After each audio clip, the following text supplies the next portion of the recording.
নমস্কাৰ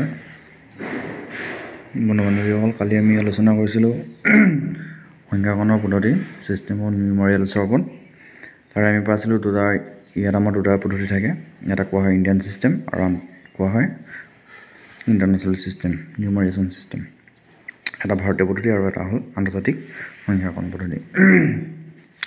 ভাৰতীয় পদ্ধতিটো আমি কৈছিলোঁ কি, যেতিয়া আমি ডাঙৰ সংখ্যাবোৰ আমি মাতোঁ, তেতিয়া মাতিলে আমি কি কৰোঁ যে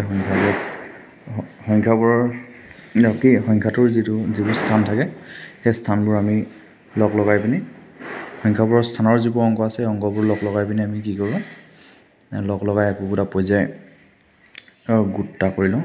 যিবোৰ গোট হয়, এই গোটবোৰক কোৱা হয় কি বোলে, পৰ্যায় বুলি কোৱা হয়। আৰু তেনেকৈ ভাৰতীয় পদ্ধতিত তেনেকৈ আমাৰ 4টা পৰ্যায় আছে। 4টা পৰ্যায়, এটা কোৱা হয় একক, এটা হাজাৰ আৰু এটা লাখ আৰু এটা কোটি। 4টা পৰ্যায় আছে।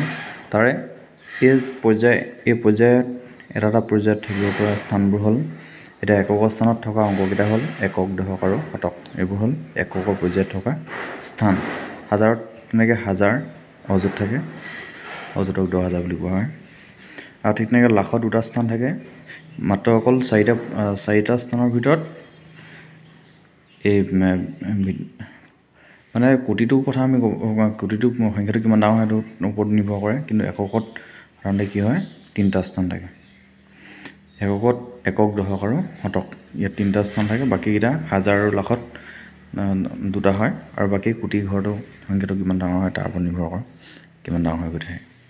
গতিকে হাজাৰত 2টা হ'ল, এটা হাজাৰ আৰু এটা অযুত। এটা লাখত লাখ নিযুত, নিযুতক 10 লাখ বুলি কোৱা হয়। আৰু কোটিটো কোটি, 10 কোটি, 100 কোটি, 1000 কোটি, এনেকৈ মানে গৈ থাকে। আৰু এতিয়া সংখ্যা এটা যেতিয়া আমি কমা ব্যৱহাৰ কৰিম, কমা ব্যৱহাৰ কৰোঁতে আমি কি কৰিম, প্ৰথমে একৰ ঘৰ একক, দশক আৰু শতক, শতকৰ আগত কমা দিয়া হয় 3টা স্থান থকাৰ কাৰণে। তাৰপৰা হাজাৰ আহিলে, হাজাৰ অযুত, তাৰ 2টা আকৌ লাখ, লাখ নিযুত, তাৰ কোটিৰ স্থানটো গৈ থাকিব তেনেকৈ। এতিয়া কমা পদ্ধতিত এটা সংখ্যা দিয়া আছে 7,258। এই সংখ্যাটো যদি কমা পদ্ধতি দিয়া হয়, তেতিয়া একক, দশক, শতক, শতকৰ আগত কমা। ঠিক তেনেকৈ 64,539। এতিয়াতো একক, দশক, শতক 3টা আহিলে 6, তাৰপৰা আকৌ তাৰ আগত কমা 61, 64,539।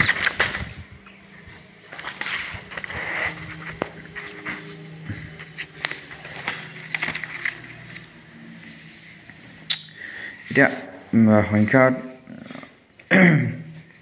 এটাত এতিয়া আমাৰ কি হয়, অংকৰ যি নিজা মান আৰু স্থানৰ মান। এতিয়া সংখ্যা এটা যি সংখ্যা আছে, এই সংখ্যাবোৰ অংকবোৰ ভাৰতীয় সংখ্যাকৰণ পদ্ধতিত সংখ্যা এটাৰ প্ৰতিটো অংকৰ নিজা মান আৰু স্থানৰ মান থাকে। এটা হৈছে নিজা মান, যিটো ফেচ ভেলু বুলি কোৱা হয়। আৰু স্থানৰ মান, স্থান অনুসৰি যিটো থাকিব তাক কোৱা হ'ব কি বুলি, স্থানৰ মান বুলি কোৱা হ'ব। আৰু এটা অংক সংখ্যাটোৰ যি স্থানতে নাথাকক কিয়, তাৰ নিজা মান সদায় কি থাকে, একেই থাকে। নিজা মান বুলি ক'লে ইয়াত যেনিবা 75,632। এতিয়া ইয়াত 6ৰ, এইটো 6টো একক, দশক আৰু শতক।